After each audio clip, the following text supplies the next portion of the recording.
And so the key thing is that it is a total immersion into college culture.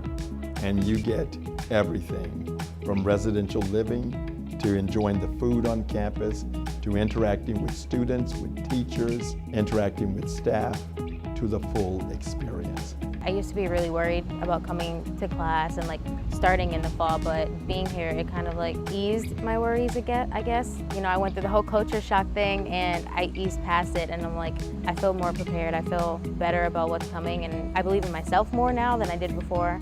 And I know I have people around me that I can depend on.